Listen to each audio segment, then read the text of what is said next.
Malcolm was a firm believer in the promise of Allah subhanahu wa ta'ala.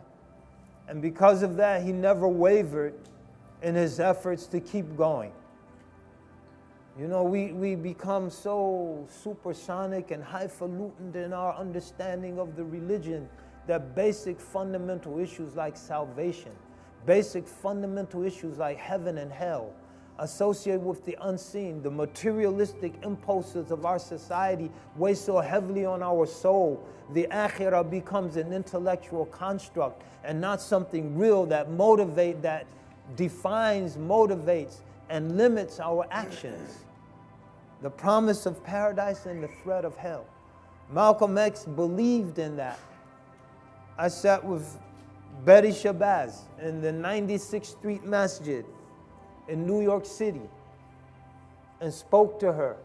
And she spoke about the faith of her husband. And she said, the nationalists have claimed Malcolm.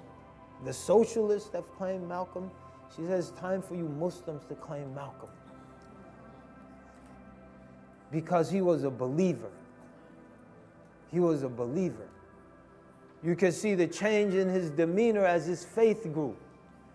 You can see the change in his appearance as his faith grew. But one thing that didn't change, his commitment didn't change. You know, I used to run track. I ran relay, 4x110. You get the baton and you pass it on. You drop it, everyone loses. People before us passed us this baton, and in the 20th century, it was a hard leg of the race. It was a time of colonization at the beginning of the century. It was a time of nationalist and secularist, socialist, communist regimes who inherited the states that were carved out by the colonizers. There was open war on Muslim culture, customs, belief were denigrated, ridiculed. It was difficult to be a Muslim. But despite all of those hardships, that baton was put in our hand. Are we going to drop it? Are we going to pass it on? If we're going to pass it on, you're going to have to run with strength. Malcolm ran with strength.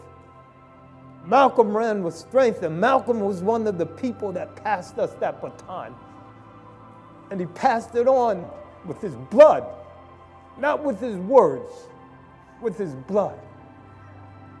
You're going to drop it, or you're going to get in the race, run hard, and pass it on to those after you? That is the question before us.